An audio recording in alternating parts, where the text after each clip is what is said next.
If you're a nurse who's ever been ignored, humiliated, or told to just suck it up or push through, I want to tell you something. You're not crazy and you're not alone. The problem, honestly, isn't you. And we're done pretending it's okay. I'm Teresa Sanderson. I'm the founder of Nurses Feed Their Young. And today we're talking about something that's long overdue: transforming nursing culture. You've heard the phrase nurses eat their young, but what if we stopped accepting that as the norm? And what if we replaced it with a new way of thinking, one where nurses feed our young instead? Today, I'm going to break down why this culture is harmful, what real support actually looks like, and how nurses like you are already creating a new movement, one rooted in connection, truth, and compassion. Now, let's just talk about what the truth about toxic culture and how harmful behaviors like bullying, hazing, and silence have become normalized. Let's face it, I had not even started my career as a nurse, was a nursing student when I experienced nurses eat their young for the very first time. And that was more, I don't even want to tell you how long ago that was. That was more than 34 years ago. And you know, it's just a shame to me to know that the same behavior is happening still today and that nurses are struggling with the same kinds of things, behaviors that they encounter when they come to start work and they're met with bullying, they're met with incivility. A lot of times it feels like a hazing. And until you pass through a certain point, whether it's 6 weeks or 8 weeks or 12 or whatever, until you prove your worth to the nurses on that team, sometimes it can be just a very hostile work environment.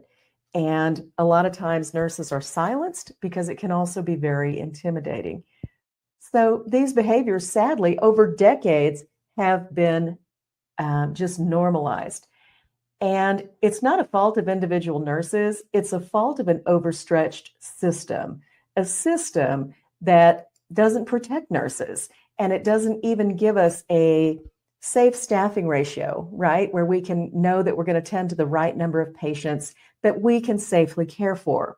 Okay. So when the system is broken as it is today, nurses are already exhausted. And then we exhaust them further with being overstretched with the number of patients that they're responsible for caring for, too little resources, and a heavier workload than is healthy or safe, right?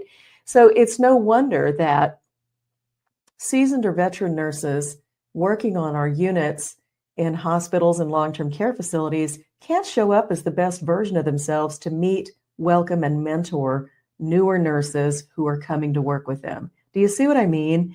It's no fault of theirs. It's that they've been exhausted by decades of the same kind of thing. And then when you add to the overwhelming workload, the hostile work environment, that in itself is exhausting itself.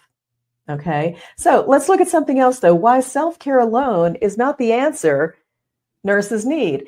Nurses are pretty much told today, you need to self-care your way out of what's going on in this broken system. And in truth, nurses need community care, they need peer support, and they need structural systemic change to ever be able to move from a toxic nursing culture where we eat our young into one where we recognize we need our young, and finally to where we feed our young, right? We're not going to get there through any amount of self-care practices, whether that be aromatherapy, nature therapy, walking, yoga, whatever it could be. I mean, self-care is wonderful, but if the system remains broken, we're not going to make the change. Do you see what I'm saying? That's just plain truth right there. So nurses need real reform, and real reform needs mutual support and leadership from within the profession. The next thing, what does nurses feed their young really look like?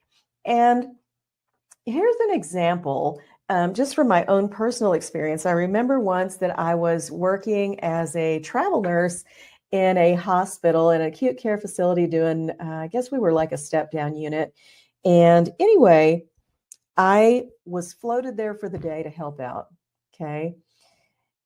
I simply asked, "Where's the supply room?" and was met with the heavy sighs and the eye rolling. And I'd already been a nurse for about 20 years, but clearly I was in a hostile space, right? I was in a space that was less than welcoming. So I was told where the supply room was, but when I got there, it had a keypad on the door. Well, I wasn't given the code, right? So what did that mean? That means more steps. I'm going back. I'm going to ask you another question because I didn't get the answer in full. A simple example of nurses feed their young or nurses feeding their young would have been, "Hey, Teresa, thanks for asking. I know you're floated up here. Appreciate you being here, right? The supply room is over there on the left. Oh, and here's the code for the door. You're going to need that to get in." Boom. Simple. Simple.